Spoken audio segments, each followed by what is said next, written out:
to the Emerald City Sportscast, hosted by longtime Northwest sports journalist Dan Bien. News, analysis, and opinions from Dan and his guests on the Mariners, Seahawks, Kraken, and more. And now, here's your host, Dan Bien. Welcome back, everybody. Welcome back to me. It's been a minute, right? Haven't spoken to you since July 19th, that Monday at Ozzy's with Bill Alstad and Keith Myers, and the big epic Seahawks preseason training camp preview that I did with those guys. And, it was such an epic show, 3 hours long, a lot of great participation from you guys. I needed 6 weeks to recover, apparently. That's not entirely true. I was moving. The Dan Cave Studios are in a new location. The Emerald City Sportscast actually emanates now from the Emerald City, downtown Seattle. I can see Elliott Bay kind of from my vantage point. But it's a pretty cool setup. It's taken me a little bit of time to get it together. A couple of disclaimers. I'm always tweaking. If you've listened to the show before or watched it, you know that. Always tweaking my setup and my sound. Still a little bit more echo than I would like, so you may be able to detect some of that. I'll try to work on that in the future. But also, just to let you know, I am in the hospital district of Seattle. You will hear sirens. It's gotten to it doesn't even bother me. It's just kind of part of the ambiance of living downtown, and I'm really enjoying it. But one thing I did not enjoy is not being able to talk to you guys. And today's going to be kind of a short episode, just kind of get caught up on some things that I've missed, and some news today. Of course, the Seahawks getting down to 53 players. Today's cut down day in the NFL. But we have the week off now with the new 3-game preseason. No game this weekend, no games this weekend to speak of. And so we'll talk more at length next week with a very special guest as we get ready for the Seahawks opener in Indianapolis, 10 a.m. a week from Sunday. Let's start there because that's kind of the breaking news. If you haven't been keeping up throughout the day, today is definitely one of those days. If you're like me and if you're into this stuff, which most of you are, where you're constantly refreshing Twitter and you're trying to find like the best source of breaking information. And some of that stuff leaked out a little bit last night, some of the moves. The Seahawks are always one of the last teams in the league to officially announce their roster moves. And some of that is that's just kind of how they operate. You hear Pete Carroll and John Schneider always talking about how they're always working. They're always in on stuff. And so even up to the last second, they're exploring every possible player move. And we got one of those late last night with the Seahawks trading a 6th-round draft pick in 2022 to the Jacksonville Jaguars for Sidney Jones, former UW cornerback, drafted by the Philadelphia Eagles. Probably would have been a 1st-round draft pick if he hadn't torn his Achilles tendon during his pro day. Real tough break for him. And it took him a full year to get back with the Eagles, played at the very, very end of his rookie year, just a little bit. And then he battled some injuries the next year. I think it was a hamstring injury. He was released last year by the Eagles. And I think at the time, I said right away, and I think a lot of us just assumed that he was such a good fit, long corner, 6 foot, really athletic, that at the time, I would have been shocked if he had gotten to the Seahawks in the waiver order, that they would have claimed it. Jacksonville obviously was much higher. They took him, and he really played well. Each of the last 3 seasons, his Pro Football Focus grade has gone up. His grade last year from Jacksonville, he would have been the highest graded cornerback on the roster. Brock Heward, after the move, tweeted out, the Seahawks finally have a guy that plays the ball well. That's kind of Jones' strength. And that's really one of the things that was frustrating about watching Shaquille Griffin, right, over the last couple of years. Great athlete, great speed. Would be in position a lot of times, especially on deep balls, wouldn't get his head around, wouldn't play the ball. Mixed reviews this preseason about Ahkello Witherspoon. Didn't show a lot in the preseason games. Heard enough, though, from practice that he looked good at times. DJ Reed, breakout player last year after they stole him from the 49ers, trying to sneak him through on an injury to their roster.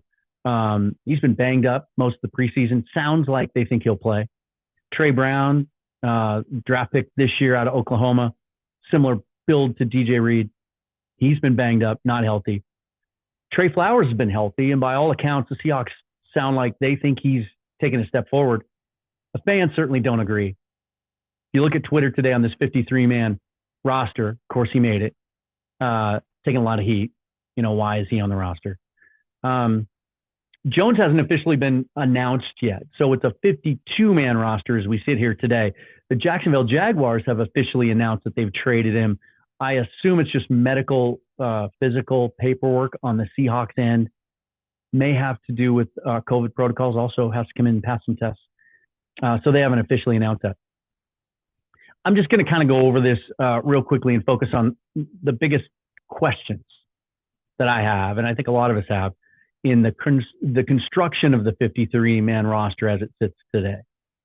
On defense, I really have no questions, and I don't think any of us do. There's some of you out there that think KJ Wright belongs on this roster. If you do, you haven't been watching. You didn't watch Darrell Taylor's performance on Saturday night, how good he looks at Sam linebacker in that hybrid kind of Bruce Irvin position. There were some things to get excited about Saturday night, certainly, even without the starters playing. But as far as the roster goes on defense, really no qualms. Aldon Smith kind of taking himself out of the running by just not keeping up with Seahawks standards and what they expected from him off the field, getting released a few weeks ago. Kind of took care of the numbers crunch at defensive end. There were no surprise cuts there, no surprise cuts on defense at all, really. So that's the group we expected it to be. There was some thought at the end of training camp that maybe John Radigan might have made it, the undrafted free agent out of Army. He did not. It'll be interesting to see if they try to get him to the practice squad. I do believe, Corbin Smith wrote about this the other day from Seahawk Maven. I do believe that even if he's signed to the practice squad, that counts and allows him to accept that job and defer his military service that he owes military, his 5-year commitment. So that'll be interesting to watch. A lot of interesting things over the next couple of days as practice squads can be formed later tomorrow after players pass through waivers. On offense, though, that's where the questions are. There's some bizarre position group construction. 11 offensive linemen, only 4 wide receivers, 3 tight ends, 5 running backs, and that doesn't include Nick Bellore. The Seahawks have kept 5 running backs for the last few years, and that included Nick Bellore. And even though today, the way that they kind of released their roster on their official website, they have Bellore grouped with the running backs, which would make 6. But really now he's a linebacker, and he counts against that group, but with the versatility to play some fullback. There are some questions as to whether Rashad Penny deserves to be on the roster. I saw enough from him Saturday night. The production wasn't there, didn't have any big runs, didn't put up a lot of numbers. But I saw him running hard. I saw him looking pretty decisive. There was one inside run between the tackles where he kind of was picking his way through and kind of using his hand to push off blockers. There were some promising things on Saturday night from Rashad Penny. And unless someone comes along, calls John Schneider and says, we'll give you a 5th-round draft pick for him, which they're not going to get. If you look at what Sony Michel got in return from the Rams, a guy who was drafted just after Rashad Penny in that same draft, has also had injury issues. I think he got a conditional 6th from the Rams in return. No one's going to be offering that because now there's running backs that are being released and there's guys available. Unless that were to happen, unless there's another team out there that really likes Rashad Penny and wants to offer the Seahawks something of value, he's going to make the team. They need to find out if he can contribute. Even though pretty clear that Alex Collins outperformed him in the preseason, especially Saturday night. Alex Collins not only looks like the second best running back on the Seahawks roster, he doesn't even look like the Alex Collins that I remember. The one that ran for 1,000 yards all 4 seasons at Arkansas. The one that we were so excited about as a rookie. The one that after he was released went to Baltimore and ran for 1,000 yards. He's quicker. He's more instinctive. In fact, on the training camp preview that we did at Aussie's, Keith and Bill were both stumping for Collins. And I believe my comment at the time was, always liked how physically he ran, how hard he ran, didn't see the instincts. I did Saturday night. He looked really good catching the ball, comfortable, really good. Seemed to have more wiggle now, more feel for how to make guys miss. To me, he's the clear RB2 on this roster, and I hope the Seahawks feel that way as well. If they do, it's a great running back room. They do need to find a way for Rashad Penny to get some touches, find out what they have. Keith said he's actually a better fit for this offense, this outside zone, Shane Waldron, Rams-ish offense than Chris Carson, who we've yet to see, didn't see in the preseason. Excited to see him. The way Pete Carroll raves about how he looks this year and how he is and how healthy and strong he is. Can't wait to see that running game. So that's the running back room. Wide receivers, they only kept 4. And this is the biggest question other than offensive line, which we're going to get to in a minute. Only 4 receivers. To me, that tells me either A, they have their eye on somebody else, and there's been a lot of speculation that it could be Philip Dorsett. He was released by the Jacksonville Jaguars today.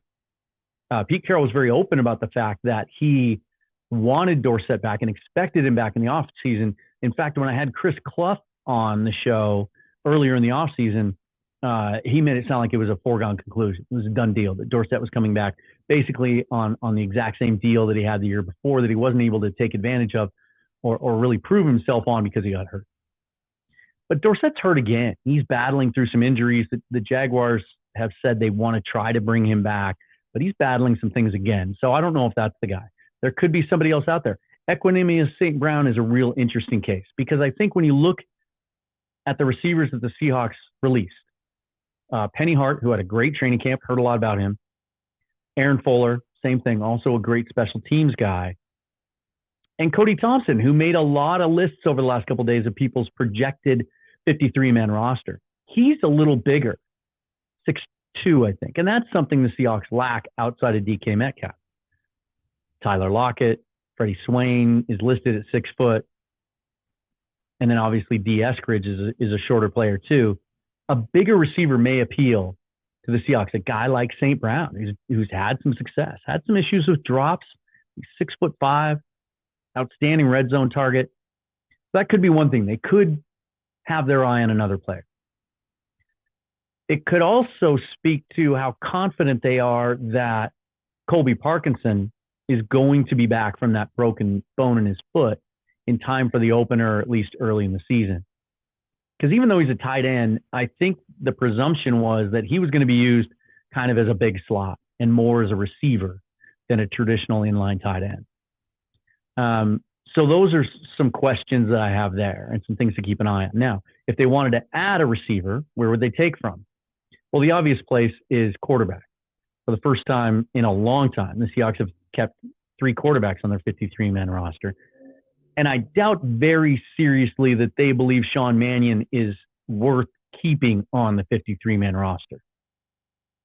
I also doubt very seriously that Sean Mannion would be claimed by another team if he was waived. So if there's a concern about having a third guy in case a COVID situation hits your QB room, I think they can still get him through to the practice squad. And so that would be the easy move. You want to bring a receiver back, there's your move right there. 11 offensive linemen is kind of odd too. But when you look at the rest of the roster, if you fix that quarterback receiver kind of ratio there, take away a third quarterback, add a 5th receiver, I have no problem with 11 offensive linemen because I don't think there's another obvious spot on the roster where you're short. I don't.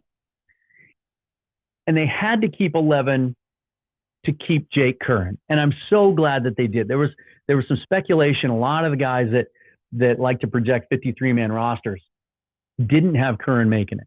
I don't think he would have gone through waivers. With teams hurting like they always are for good offensive linemen, I'm as excited about Jake Curran as any undrafted free agent we've had in years.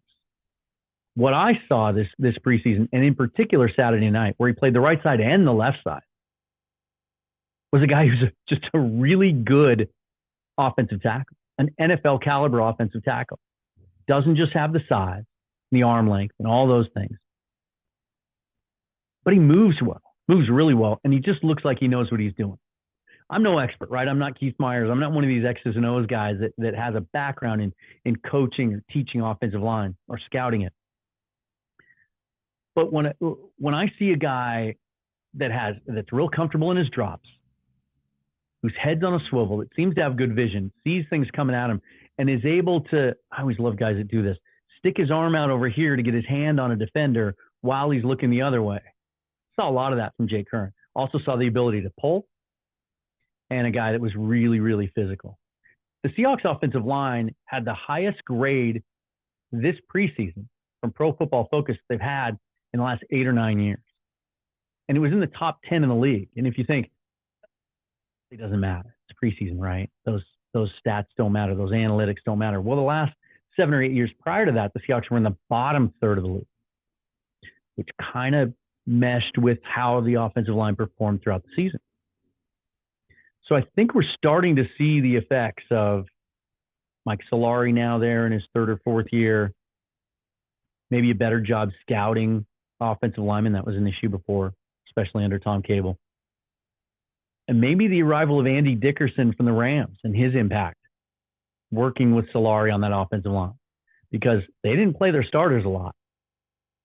And that offensive line looked good. Didn't matter who was in there. Tommy Champion flashed the other night, got released, probably be a practice squad guy. But there were some really cool things up front, and can't wait to see how that works in the new offense and how it works. Now, the big question is, and this may be another reason they kept 11,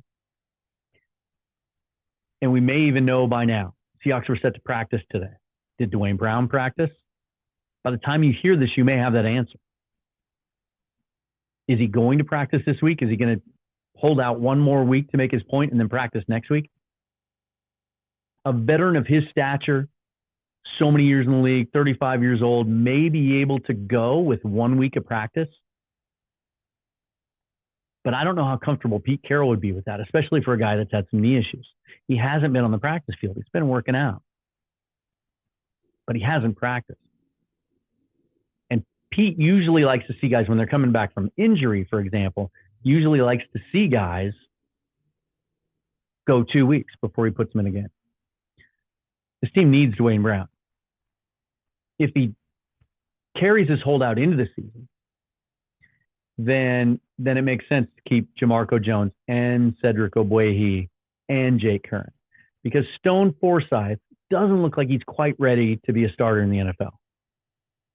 Showed some good things, really struggled in the first preseason game. Showed some good things. People that I trust say that they saw some really positive signs out of Forsythe this preseason, which makes it really exciting when you think about 2022. And we'll talk about this later, obviously, as we get into the season. But we talked a lot this offseason about how the biggest concern on this roster that wasn't really addressed definitively this offseason was both their starting tackles are in the last year of their deal, Dwayne Brown, Brandon Shell. So what are you going to do for 2022? Maybe Shell performs well enough you extend him. But now, how do you feel about it now? With Stone Forsythe, and a lot of the scouts when he was drafted in the 6th round a couple of months ago said, hey, today he's ready to be a starter in the NFL as a pass blocker. Needs some work as a run blocker. Okay, well, I would argue that carries more promise with it than if a guy's the other way around. He's a mauler, but he can't pass block. Needs work there, right? So a lot of reasons to be optimistic about the future of Forsythe, and it sure seems like the team sees him as Dwayne Brown's successor, which may be one of the many reasons that they have been resistant to appease him by giving him an extension, because they may see Forsythe as a guy that they think can be ready to take the handoff next year and be the starting left tackle. Now you start to think about, okay, I think Jake Curran could be the starting right tackle today. If Brandon Shell gets hurt, I think he's the guy. Now maybe the team would go to Jamarco Jones first. But I think Curran's a long-term starting tackle in this league.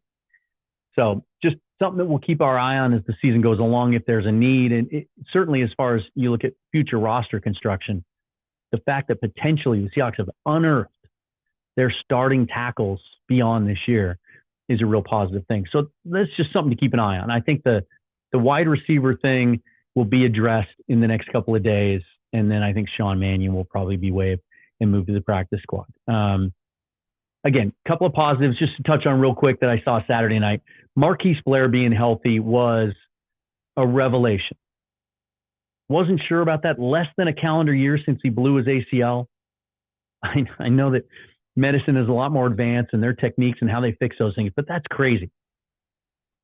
And he looked, because he wasn't ready to go a couple of weeks prior to that. He looked Saturday like the difference maker that he looked like last year prior to the injury. Really excited about what he can do in the slot, potentially long-term, maybe even as a starting free safety, because we don't know what. He spoke on the record again today, didn't make any sense, was super vague, was talking about how he had to take care of some business and then he'll get back on the field. He wants to be on the field. He was asked specifically if that meant adjustments in his contract. He said, no, it's more personal than that.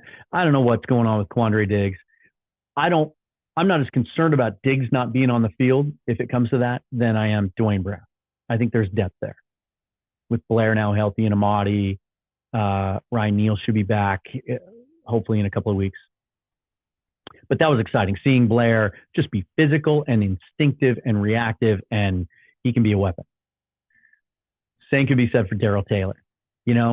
After all the hand-wringing over the last year and real legitimate concern in some circles that he might never get over that rod in his leg mentally and be ready to get back to the guy that the Seahawks saw when they drafted him in the second round. I moved up to get him in the second round because they liked him so much. He just looks like a special athlete. Moved around in space really well. His recovery speed was great. There was one time where he was dropping back into coverage and couldn't really find his receiver. And then he turned around and saw the quarterback scrambling and made a beeline for him.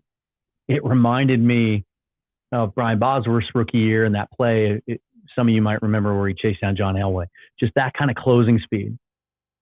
He also had a sack where he just showed that kind of bend around the edge that we saw on tape when he was coming out of Tennessee that the Seahawks don't have in some of their other players. Just that ability to bend and get around the edge and beat a tackle and get to the quarterback. Really excited about Darrell Taylor. Talked about Alex Collins and how good he looked in the offensive line. And then we saw some hints. Pete Carroll was on the record pretty definitively about how they were intentionally holding back most of the playbook. Didn't want the league to see how Shane Waldron was going to call a game, how that new offense was going to look. We saw little bits and pieces of it on Saturday. We saw the jet sweep to D. Eskridge. We saw some movement. We saw an I formation. We saw multiple plays run back-to-back out of the same formation, but one being a run and one being a pass. A lot more motion, a lot more deception. So that's going to be fun to watch. We're going to talk a lot more about the Seahawks next week. We're going to focus on previewing the first game, as I said. Got a real special guest lined up, so make sure not to miss that. I wanted to get caught up, too, before I leave, and I said today would be a short episode. Just want to make sure I knew how to do this again. Remembered how to do this, kind of shook the rust off and broke in the new studio. Lots happened since I talked to you last about the Mariners. The trade deadline happened, right? While I was moving, lifting boxes and undoing stuff and putting together IKEA furniture and my goodness, that took a toll on me. So just real quick now, we've had a month to reflect on it, right? And I think a lot of people that reacted so strongly to it at the time might have a different reaction now. The Kendall Graveman trade was a good baseball trade. It made all the sense in the world from a roster construction standpoint, looking towards the future for a young team. The timing of it sucked, coming off that epic comeback win that I was at T-Mobile Park. You come off such a high where you're still in the playoff race and you're playing the team that's leading your division, and then the next day you turn around and trade one of your best relief pitchers to them. Yeah, that was bad time. That sucked. But it was a good trade because I think we've all seen now that there's a lot to like about Abraham Toro. And we're going to talk about that more in a moment. The other trade, right, with Diego Castillo. He blew a save. He's hurt. But I don't think there's any question that this is a guy that has good stuff and can be a high leverage reliever, is a guy that can close for you, but won't need to close. I don't think on this bullpen as we look at it heading into 2022. If you're concerned about Castillo because his command wasn't great after the trade and he blew the one save and then he had some shoulder issues. Threw off a mound today, I believe, had a bullpen session, felt good. So maybe we'll see him go out on a rehab and we'll see him pitch a few more innings before the end of the year. But just think about what the Mariners have done over the last couple of years, taking bullpen guys off the street, tweaking their approach, tweaking their pitch selection, and getting the most out of them. Look at Paul Sewald, has become a dominating reliever, right? Drew Steckenrider, Casey Sadler. Those are guys that were on the street. Anybody could have had them. So you take a guy like Castillo, who's got some club control left. He's pretty affordable, has better stuff than those guys. Has a wipeout slider, throws upper 90s. A lot of reason to be optimistic about that deal as well. What I like about the Toro trade is this, and it fits into kind of the growing conversation now that we're having as we get towards the end of the year on what to do about Kyle Seager. He's got the club option for $15 million for 2022. It's long been assumed that the Mariners would not pick that up. But now he's got 30 home runs, 31 home runs, right? He's having a great power year, leading the team in RBIs, I think. So a lot of the fans think it's ludicrous to entertain the idea of moving on from Kyle Seager. Still plays a solid third base as well. Here's why it does make sense. First of all, the things that Kyle Seager's doing this year that makes some of us think he would be worth bringing back again are things that actually kind of point out that he's on the decline. I looked this up. His on-base percentage. Well, first of all, his slugging percentage is .452, second highest since 2016, one of the best slugging years he's had. But it comes at a price, and that is his on-base percentage, .289, second worst of his career. The only one worse was 2018, that horrible season where he went back home in the offseason and rethought everything about his approach and his swing and how he takes care of himself physically and his diet. He got leaner. That was his worst year of his career. The only other time his on-base percentage was under 300 was that year. Prior to that, his rookie year, his on-base percentage was 312. He's had 7 years where he's been above 320, 4 of those above 330. He's sacrificing contact to sell out for power. So when he makes contact with a pitch that he likes and he gets a pitch that he likes, he's hammering it, but he's not getting on base at a high enough clip. That's okay, and that works in a good lineup. That can be a productive bat in a good lineup. There's value to that in a good lineup. Mariners lineup is not a good lineup. He's having to hit in the middle of the order. And that's just not, it's not conducive to having a great offense. The other part of it is Abraham Toro is a third baseman. And if you're, just watch him make throws from second. He throws like a third baseman over the top. Watch him try to make the pivot at second. Not real natural at it. He's not a gold glove third baseman either, but he's much more natural there. And that's a better fit for him. The other thing is for the Mariners to make this step forward, and we're going to talk a lot more about this as we move into the offseason, they're going to have to upgrade 3 to 5 positions in that lineup. And if you keep Seager at third, you keep Toro at second, then where do your opportunities come to upgrade the lineup? Todd France is or Ty France is your first baseman next year, and for the foreseeable future until or if Evan White ever gets healthy and gets his bat to where the organization wants it. You can make an upgrade in the offense or in the outfield. The outfielders are pretty easy to find, but that's where your best prospects are on offense. So you're going to block those guys, trade those guys. You can use the DH spot, obviously. And so some combination of improvement from younger players, Kyle Lewis coming back, Kelenic and Raleigh getting better, and then you're going to have to upgrade a couple of spots. And what would you rather have? Another year of Kyle Seager, another year older,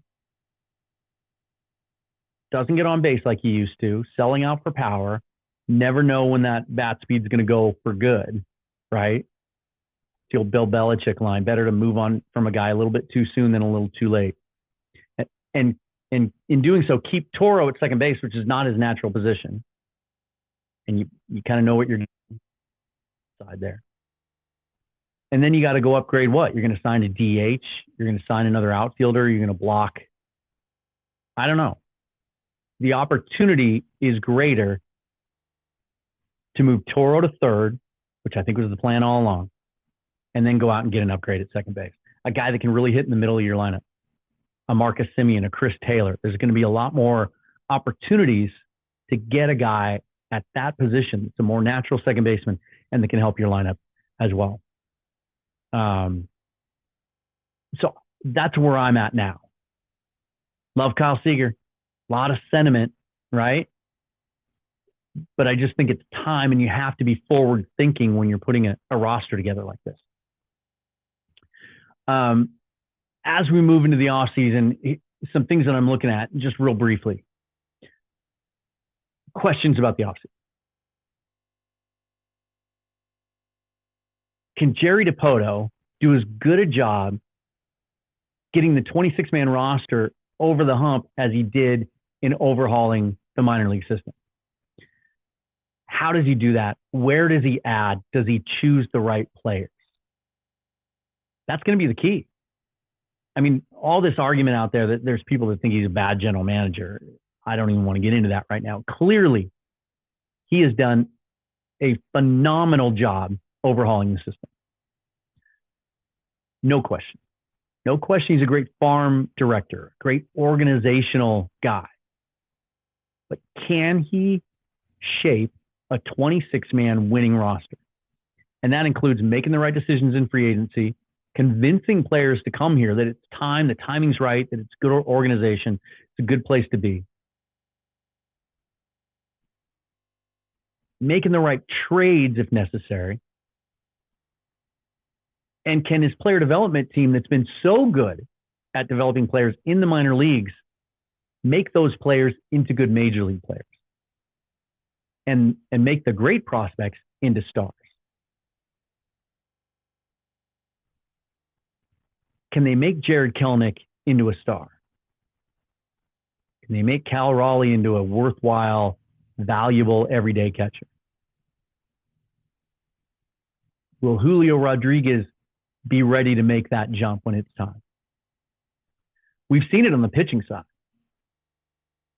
That's one of the best pieces of news this year up and down the Mariners organization is what Logan Gilbert's done at the big league level. Still has room to grow, obviously, but he's been really good. And then you look up and down the organization, and it's remarkable. Nearly every single quality pitching prospect the Mariners have exceeded expectations, got promoted to the next level. It's pretty exciting. Can we see that with the bats? There are a couple of examples of that. Zach DeLoach is one to get excited about, but that's a question this offseason. And the question, I'm not going to address the question of whether Jerry Dipoto and Scott Service should be extended. I think that's a no-brainer. There's reports that indicate maybe that's already happened or the framework is at least in place and they will be announced in due time. I want to answer this question because the playoff race is essentially over. this last homestand has really done it. Getting beat 3 out of 4 by the Royals. They started that series a game and a half back, or maybe it was 2.5 back, but they got as close as a game and a half back. And now they're 5.5, 6.5 back. It's over, right? They're just not a deep enough team. They don't score enough runs, and that's what happens. When you have to work so hard every single night to eke out wins and grind out wins, eventually it catches up to you. You have to have the good teams, the teams that make the playoffs. You have to have a game or two a week where it's kind of an easy win, right? Where you're winning 8-1, 7-2. The pitching's been good enough to do that. The offense just hasn't been. And it's not going to click. And, Kyle Lewis could come back, I guess, and spark the offense, but he just ran the bases again today. They still don't know how he was going to feel after that. He still has to go out on a rehab assignment. He may get 20 or 30 at bats maybe at the end of the year just to kind of see how he is. Too little, too late in that case. But my answer to that is yes, absolutely. If you're asking me if this has been a successful, 100%, absolutely it has been. They've exceeded expectations. They're going to finish with a winning record. How many of you thought that was going to happen? Right? I think when Jason Churchill and I talked before the season, I think Jason had them in the 75 win range. They're going to be closer to 85, if not over that. So yeah, it's been successful. And we've seen contributions from young guys and some things that are going to kind of carry forward into the future. We've seen Logan Gilbert establish himself and look like a legit major league starter. Chris Flexen, what a revelation he's been.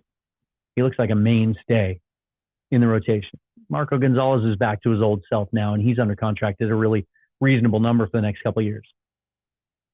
That bullpen, most of those guys are under control. I think they all are, actually. One of the reasons they got rid of Graveman and moved him because, now they keep that core intact. And you add Andres Munoz to that next year. You add Ken Giles to that. You add Diego Castillo back into that. I believe you add Justin Dunn and Justice Sheffield to that. Looks like Sheffield's about ready to come back up, and it'll be in a bullpen role. And that might be a permanent move. You think about that kind of depth. So we'll get more detailed as we move to the offseason about specific players and whether or not they're going to add or where they're going to add and who they might add. But I just want to address this. They will add. And I just want to say on the record that you're hearing it from me because I get this a lot. I have a really good friend on Twitter. Every time I say something positive or optimistic about the Mariners, he says, what makes you think they're going to win in 2022? To which my answer is, young guys are going to get better and they're going to add players. What makes you think they're going to add players? They've always been cheap, right? They're not going to spend. They're going to spend. And why do I think they're going to spend? Because Jerry Dipoto has said they're going to spend. On the record. Because John Stanton has said they're going to spend. On the record. Because Scott Service has even said in interviews that the organization is going to spend. Because guys that I trust, guys like Jason Churchill, who have connections, say that they're hearing that it's known around baseball. Other organizations are expecting the Mariners to be more aggressive, spending money this offseason. They didn't spend last offseason for two reasons. One, John Stanton listened to Kevin Mather, which he never should have done. And Mather was worried about the drop in revenue with the COVID season and didn't think the roster was quite ready after a lost year of development of some of the young guys. He convinced John Stanton not to spend money. Jerry Dipoto thought he was going to have more flexibility to spend last year. That's why he said those things at the end of last season about being in a position to make the playoffs, about being aggressive in free agency. And then the front office changed their mind. They didn't change their mind because that's the way the Mariners have always done it. If you're still stuck in that frame of mind, I don't know what to tell you. Different guys, different motivations. Everything I hear about John Stanton is that he's a baseball guy and he really does want to win. But they're saying these things again on the record now after last offseason. After the embarrassment of the Kevin Mather situation and having to move on from him. They wouldn't do that again, knowing the backlash. They go into this offseason now, after the season they've had, looking like a potential playoff contender. They're on that cusp. They can win with a couple of good additions. And they're going to put the handcuffs on Dipoto again. The backlash would be astronomical. No one would go to the ballpark. And the team wouldn't be as good as it should be. So it's going to happen. Again, got to be the right guys, got to be at the right time, got to be a recruiter. Jerry has to be out there convincing guys. But I'll tell you one thing he has in his favor. If you're still of the belief that Scott Service is a bad manager, then you don't know anything about baseball. You just don't. Scott Service looks like he might be a good manager. What he's done with this team that's not as talented as other teams he's going up against, the close games they win, the come from behind wins, the way he keeps them on an even keel, the losing streaks are never too long, the way they bounce back from bad losses sometimes. Service used to be he was terrible at using the bullpen, right? We've seen a change this year. We've seen a whole change in philosophy. Used to be really stuck on saves. Remember the Edwin Diaz year? They would only use him in a save situation. Not the case now. We're seeing it. We're seeing Service go to his best reliever in the 8th inning, sometimes the 7th inning, because that's where the heart of the lineup is. He'll bring Seawald in against 3, 4, and 5 if he thinks that he's a good matchup for those guys, knowing he has the depth to go back to Steckenrider, Sadler. It's a different philosophy. It's a different execution of a plan. And they're going to have better arms to do it with next year. Guys like Scott Service, they like playing for him. That's a good clubhouse. Remember when everybody thought the clubhouse was destroyed after the Graveman trade? I don't know. It seems like it hasn't really changed much. Those guys like playing together, and they like playing for Scott Service. And I think that's an asset they have as they head into free agency and try and convince guys to come play here. It's a pretty good atmosphere. Another reason that I think Kyle Seager is going to be gone is I think he was the guy that was the anonymous source after the Graveman trade who was bitching the loudest about the organization, never wanting to win and never doing the right thing. So that's kind of where I'm at on the Mariners. It's over for this year. It was fun while it lasted. Still going to check in on some games. I mean, heck, I can walk to games. It's a mile. Well, I can walk 2 games. It's a mile downhill, then it's a mile uphill. I might Uber that. But a lot to like about the Mariners and a lot to like about the Seahawks heading into the opener. We're going to talk at length about that next week with a special guest. That's going to do it for this one. Thanks for joining me again. You're going to see me. You're going to hear me more often now on a weekly basis. The Emerald City Sportscast is back, actually from the Emerald City now, again, as I mentioned. Follow me on Twitter at Seahawks Forever if you don't already. If you don't, it's your mistake. Subscribe to the Emerald City Sportscast on the YouTube channel, and just kind of keep track of what's going on as I remind myself how to work this board. If you don't subscribe to the podcast already, please do. If you're listening on Anchor, because sometimes that's the link that I send out, it's on Spotify, it's on Apple Podcasts, it's on Amazon, it's on Stitcher, it's on all the podcast networks. Subscribe there. Then you get notifications when there's new episodes. Same with YouTube. Hit that bell for notifications so you know when there's a new episode posted. Until next week, I am Dan Viennes. Thanks for listening. We'll see you next time on the Emerald City Sportscast. Go Seahawks. Go Mariners. Go Cougs. Oh, and go Kraken. We're going to talk hockey pretty soon. We'll see you guys next week.